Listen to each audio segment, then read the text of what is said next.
आशा करता हूं आप सब बहुत अच्छे होंगे। मेरा नाम है सिद्धांत अग्निहोत्री। स्टडी ग्लोस पे आपका बहुत बहुत स्वागत है। दोस्तों, आज मैं आपको कुछ ऐसी चीज बताऊंगा जिससे आपके होश उड़ जाएंगे। बिल्कुल। और ये कुछ ऐसा है जो बहुत ही शर्मनाक है और बहुत ही चिंताजनक है, जिस पे बात होनी चाहिए। तो क्या है, चलिए हम बताते हैं।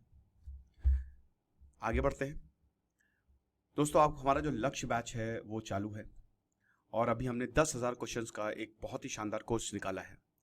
तो उसमें आपको बहुत ज़्यादा फायदा मिलेगा। ओके। और लक्ष्य बैच हमारा बेसिकली 10,000 रुपये का 1 साल का है। और ऐसे एक आंसर राइटिंग हमने कोर्स निकाला है जो बेसिकली 600 रुपये का है। तो वो आप अवेल करें, आपको बहुत मज़ा आ जाएगी। मतलब एक तरीके से आपको सब कुछ पता चल जाएगा। तो चलिए, तो एक एक करके हम क्या करेंगे, बात करेंगे हम आखिरकार क्या है। देखिए, हम बात कर रहे हैं यहाँ पे हेमा कमीशन रिपोर्ट की। राइट। मामला क्या है? मामला यह है कि केरल हाई कोर्ट 24 जुलाई को जस्टिस हेमा कमीशन रिपोर्ट को फिर से स्टे लगा दिया।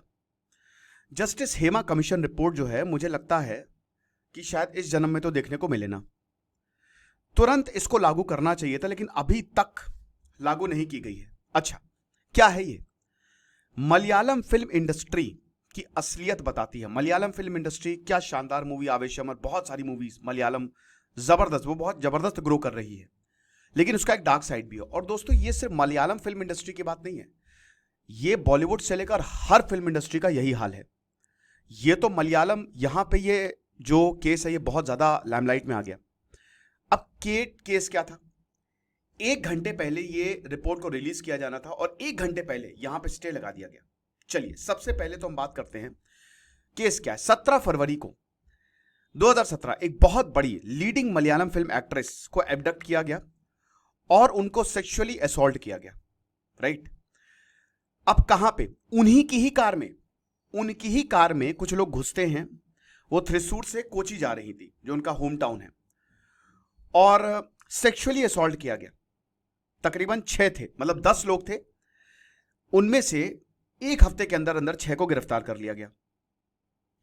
एक बहुत पॉपुलर एक्टर दिलीप, जो कि काफी बड़े एक्टर हैं, उनको जुडिशियल कस्टडी में भेजा गया। याद रखिएगा, जो इसमें एक्टर्स थे वो बड़े थे। एक बहुत बड़े अभी एक्टर का एक वीडियो वायरल हो रहा है, आपने देखा कि एक्टर नाच रही है, वो कैसे गंदे गंदे इशारे कर रहा है। बहुत बड़े एक्टर है, ठीक है ना। और उनको दिलीप जुडी को जुडिशियल कस्टडी में भेजा गया। 2017 का केस है। 7 साल हो गए। ट्रायल 2020 से चल रहा है। अभी दिलीप को बेल मिल गई है। मल्टीपल एक्टर्स और टेक्नीशियंस जो हैं वो इंडस्ट्री में काम कर रहे हैं, ठीक है। उन्होंने कहा कि जो सर्वाइवर है, जिनके साथ ये घटना हुई है, ये कोई आम बात नहीं है।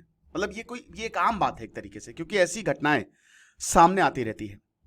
तो जो WCC है, वुमेन इन सिनेमा कलेक्टिव, उसको फॉर्म किया गया ताकि आप इस इंसिडेंट को देखें। राइट। सीएम को भी पिटीशन गई और इंक्वायरी होने लगी। तो यहां पे एक कमीशन बैठाई जाती है, Hema commission.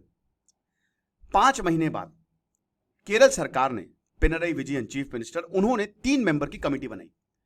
Retired Kerala high court जज जस्टिस के हेमा ने इस इश्यूज को अकाउंट में लिया कि ये बहुत गंभीर मामला है भाई। अगर ऐसा हो गया तो बहुत औरतों के साथ ऐसा होता रहा होगा।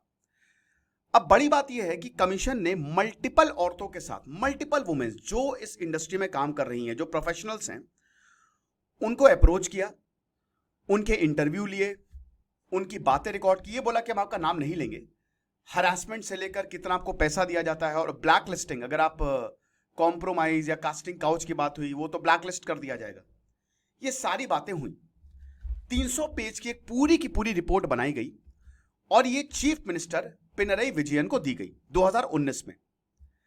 उसके बाद आ गया कोविड। अब इसमें ऑडियो वीडियो एविडेंस थे, सब कुछ था, एवरीथिंग वाज देयर, है ना। प्रज्वल रविन्ना का केस अभी तक सबको याद है, और ऐसे केसेस हैं। कमीशन ने बोला कि भाई, इंडस्ट्री में कास्टिंग काउच है। जो मैं बोलने वाला हूं आप चौंकने वाले हैं सुन के। अल्कोहल और ड्रग्स फिल्म सेट्स पे बहुत आम बात है।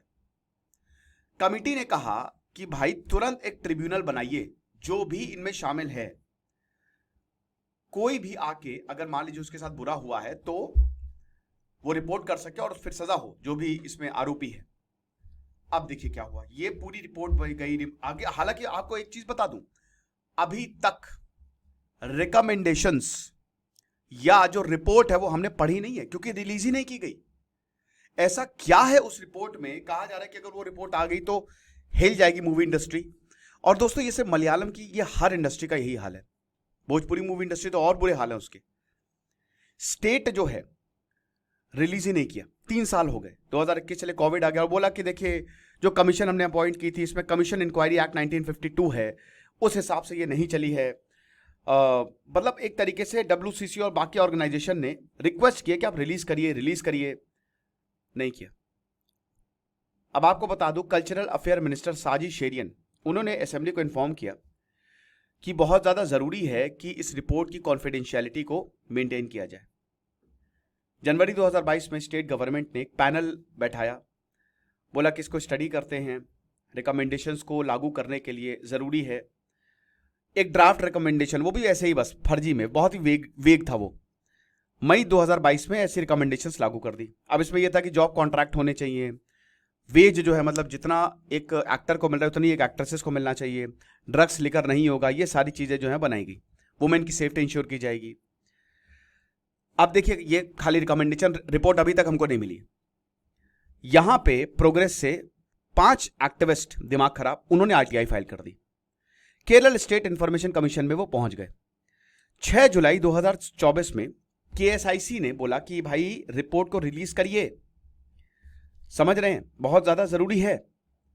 रिपोर्ट रिलीज करनी थी, लेकिन केरल हाई कोर्ट ने इसको स्टे लगा दिया 1 घंटे पहले, क्योंकि अगेन जो फिल्म प्रोड्यूसर साजी पराइल है वो पहुंच गए कोर्ट में और उन्होंने बोला कि जो अगर आप रिलीज करेंगे तो पब्लिक इंटरेस्ट के अगेंस्ट है और ये राइट टू प्राइवेसी का वायलेशन है। अब पिटीशन को 1 अगस्त को सुना जाएगा। ऐसा क्या था रिपोर्ट में, कौन कौन से एक्टर्स के नाम थे, देखने वाली बात होगी, क्योंकि एक ऐसी रिपोर्ट है जिससे पूरी मूवी इंडस्ट्री, और दोस्तों ये सिर्फ मलयालम, मैं फिर से बता रहा हूं, ये हिंदी से लेकर बहुत सारी मूवी इंडस्ट्रीज के यही हालात है। खुश रहिए, पढ़ते रहिए। दिस इज सिद्धांत अग्निहोत्री, साइनिंग ऑफ।